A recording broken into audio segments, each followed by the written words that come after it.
Alrighty, and we are back. Yes, believe it or not, I am still alive. For better or worse, but it looks like everyone is going to have to live with that. Anyway, Guts and Blackpowder had two updates that happened relatively near the same time, so I just figured that I combined the update into one video. As always, sorry for the late vid, and let's get into it. So first off, new items. There's a few of them to note are the naval pistol, brass pistol, boarding axe, extended surgeon kit, which just grants more heals, and the shovel make their debut.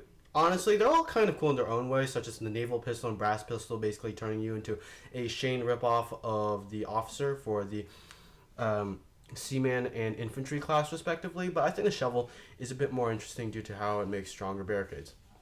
Anyway, so now what everyone is waiting for, the new map and event. So first off, Vardo's Fortress got updated. Unfortunately for the guy grinding Franks, mostly fortunate for the non-sweats who just like the experience.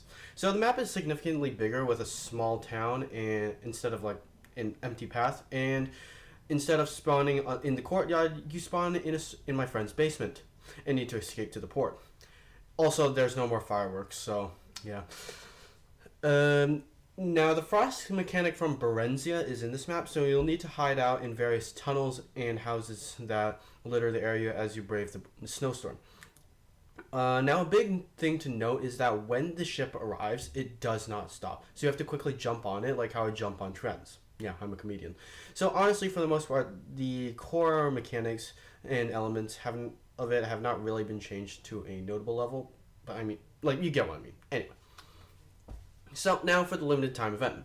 The Sleepy Hollow event returns, but with new upgrades, as is now a two-part event. In 2023, you have to find a flask in Leipzig, I believe I said that right, to trigger the Sleepy Hollow event, but now it comes naturally in the map vote, and it starts off with the road to Sleepy Hollow. And this time, as always, you play as the Americans in Sleepy Hollow, New York. So there are two choices this time, as you play as the 1st Regiment of the United States, or you can play as the United States Marines. So, weird thing to note, for some reason I had better luck completing this as the General Army than instead of the Marines.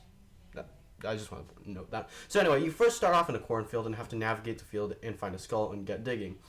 So it's worth noting that the Headless Horseman shows up and will pick off lone stragglers and attach their head to a scarecrow.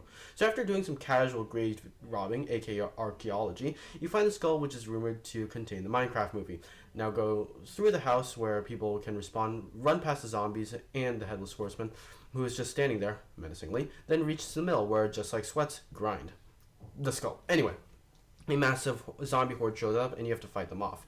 Afterwards, you have to push a massive wooden plank to get over a broken bridge, and afterward sprint away because the horseman is after you, and if you do not get away, he will feed you lunchly, as he himself ate it and is actually sprinting to the toilet. That's why you can see the fire. Or maybe it's Taco Bell. Anyway, so after getting out of that, you now have to get into the thick of it, as you have to fight the Headless Horseman himself.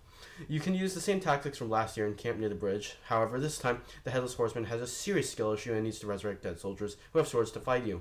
And that doesn't even include the normal zombies that spawn afterward.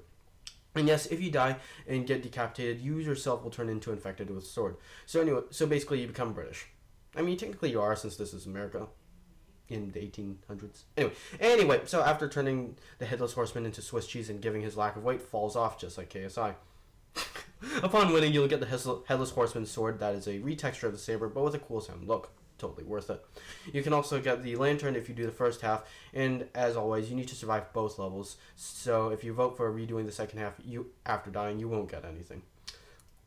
So that's as far as it goes for the update. Make sure to subscribe and like, and thank you so much for waiting. Oh, and being very patient. Later.